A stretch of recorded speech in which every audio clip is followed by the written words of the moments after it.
So I'm putting together this series where I'm going to be going through how I go about planning, building and decorating my towns in the game Medieval Dynasty. Now, to be clear, this isn't going to be how to build a really well run and functioning town. This is more about how to build a town that looks good, basically, or at least that's the aim.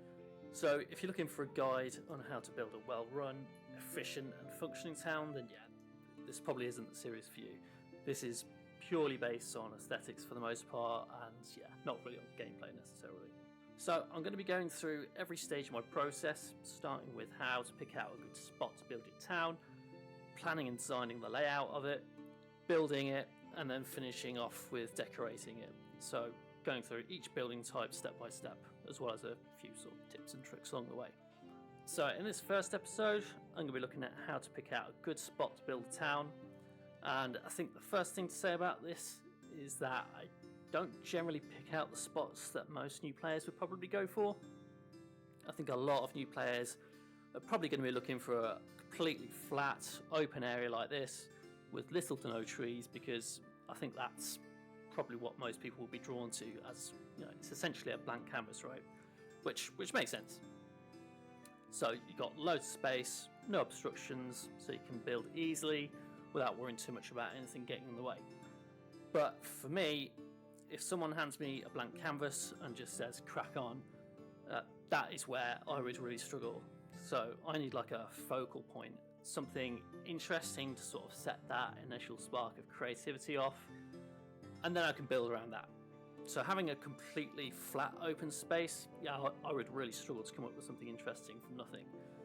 And I'd probably end up just building like a grid or just some blocks, which, yeah, might work from a functional point of view, but probably doesn't look the best or the most natural or realistic in terms of like a medieval setting. So yeah, I would try and steer away from those kind of areas and instead try to find somewhere that's a little bit more interesting. And that most likely means it's going to be a little bit more difficult to build around, but actually that's not a bad thing in my opinion, because it forces you to think outside the box and get creative. So if you're building in a difficult area, it kind of forces you to build more naturally. But what I would also advise is to look at the towns that developers have made. So if we go over to Piastovia, you can see it's built on a raised part of the oxbow. It's on a bit of a hill, so it stands out from the surrounding area, which means it's got great views from the wall. You've also got a little bridge that goes over the moat. So yeah, it's got a lot of character to it for being in a more distinctive spot. Then if we head over to Skauki, it's basically built on a mountainside on this lake in an incredible valley. There's barely any flat pieces of land, which means this would be quite a challenging area to build because you can't just build wherever you like. But in this case, it makes for a really interesting, distinctive looking town, which is, yeah, that is exactly what we're looking for. So this is a great little spot to build in. Then over in Ostoya, again, it's a really unique town. It's built on the shores and also literally on the lake. So in terms of character and distinctiveness for a town, this is a great example. It looks completely unique. You've got bits that are built on the water and on this island. And it's all connected by long stretches of pier. Now, whilst you can't actually build on the water itself, we can now build bridges and piers that can connect islands together. So you could do something similar with your town if you're building in the right spot. Now, I guess the only town that does kind of go against what I'm saying is Klonica, which is essentially built on a flat piece of land, which is exactly what I'm telling you not to do. But it is on the shores of a lake, and it's got a river winding around it, so it does have some more interesting focal points to it. But actually, yeah, I guess this does kind of go along with what I'm saying, because I think Klonica is probably the least interesting looking town out of them all. So yeah, actually it's probably quite a good example of what I'm saying, really. So throughout the series, I'll suggest that if you are struggling for ideas on how your town should look or how you should decorate it, the developers' towns are a great place to go, just have a little wander around, look at all the details a little bit more closely and just see how they've done it. That's exactly what I did initially, just taking a closer look at the buildings, see how they've decorated them, because at the end of the day, it's their game. They know it best and how to make it look good.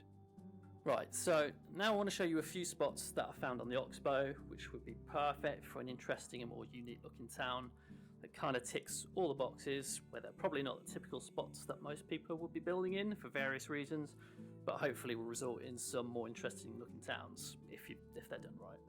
So the first spot that I'm looking at is over in the swamp just north of Piastovia. And again, most people probably wouldn't think to actually build there because it's quite difficult. The forest is really dense, you can't really see where the land ends and the water starts. But actually, once you start looking into it a bit more closely, you can see there's actually quite a lot of land that you can build on. You just sort of need to clear away some of the trees.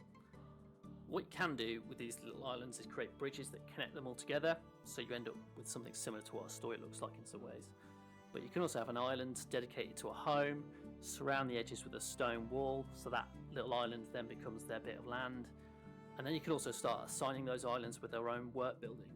So you could have one that's got a pigsty on it, another one that's dedicated to farmland, maybe another one for the tavern or town square with a kitchen on it, so you can then have a nice little eating area outside. This is something that I did in one of my builds, Swampton, which ended up really looking quite unique because of that. At least I think anyway. The second area that I found that would be great for a bigger town is over by the lake to the west of Piastovia. This is a really nice spot. It's actually behind and like above the lake, where you've got quite a lot of big flat areas, but they're all on different levels at different heights, so you can have a town that is essentially built on tiers. It overlooks the lake as well, and you can also build things along this stream that goes up towards the top. And actually, if you wanted to, you could build an even bigger town that surrounds the entire lake, maybe with a bridge that stretches right across it, which you could then have piers branching off it, leading out to a couple of fishing huts. So yeah, there's loads of good ideas to do this area. The third spot is over to the west of Piastovia again, not far from the lake that we were just at, and it's kind of like a small marsh area. And similar to the swamp, you've got small little islands that again you can connect together with bridges, set up each island with its own house. The only thing is the islands in this area are a little bit smaller than the swamp, so you may struggle to be able to build on them all, but you could use the marsh more of an interesting focal point to build around rather than build actually on it if you're finding they're too small to do anything with. But you do have a lot of land around it, and you also have a really cool defined entrance to this area that's got a little stream running through it, so there's a lot of potential to do something with this as well. The fourth spot is over by Ostoya on the hillside just above it. It's got great views overlooking the town and lake, and again it's on different levels at different heights, so you could have designated areas for each work speciality, which also looks good and makes sense from a design and planning point of view. A great thing about this area as well is you've got a mine down the bottom here, which is going to be really useful for you if you are planning on building a functional town. And you've also got loads of land to the side of the mine as well, which you can build on. So there's a lot of space to work with here. So this one's a really good spot if you're looking for something a bit easier to build on. The fifth spot is a good spot if you do want to have that flat open land to build on. Maybe you've already got an idea in your head, something that you want to plan out, in which case this is a really good spot because you can still make it really interesting. You can have bridges connecting the islands together, and you can also set up each island again with a different specialty. So you could have one purely for farming, you can have one for residential, another one for a tavern and your kitchen, then maybe another area set up for markets, and then have the production buildings dotted around it as well. So yeah, this is a really good spot if you want something a little less challenging, but you still want something that's going to look a little bit more interesting and unique. The final spot is towards the southwest of Piastovia, and it's an area where I bet a lot of players won't have even been to. It's right in the corner of the map at the top of the mountain. It's actually the highest point on the map that's accessible, pretty sure at least, and it's got absolutely amazing views at the top, especially at sunrise and sunset. Now this area is probably the most challenging area to build in out of all the spots we've looked at. Because of its height and steepness, there's not a lot of land to build on, and also this is the very corner of the boundary of the map, so pretty much everything behind me here you can't build on because it's just out of bounds. But there's still a little bit of room to work with, and actually if you want to go a little bit bigger, you can come down the hill here and there's another small spot to build on. But then there's also a much bigger flat area right down the bottom, which you could actually put an entire town down there if you wanted to. It's pretty open, it's flat, so yeah, a good little spot.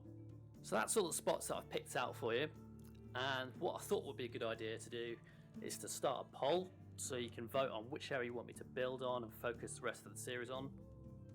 Unfortunately, YouTube will only let you have 4 options to vote on in a poll, so I've had to narrow it down to either the swamp, the lake, the marsh, or the mountain above Skauki where we were just at, because I think they're probably the most interesting for all of the ones that we've looked at.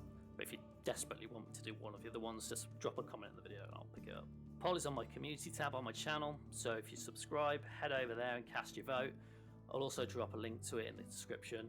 I'll leave that up for about a week, and then whichever spot is most voted for after a week, I'll start putting together the next video in that area. So that's it for the first episode in the series. In the next episode, we're going to be looking at how I plan out my town in the spot which you've all chosen, so stay tuned for that next episode. So I hope you've enjoyed this one, found it useful, but if you have any questions or anything like that, then please drop it in the comments or find me on one of my socials and drop me a message on there. Otherwise, thanks very much for watching, and I'll see you all in episode 2.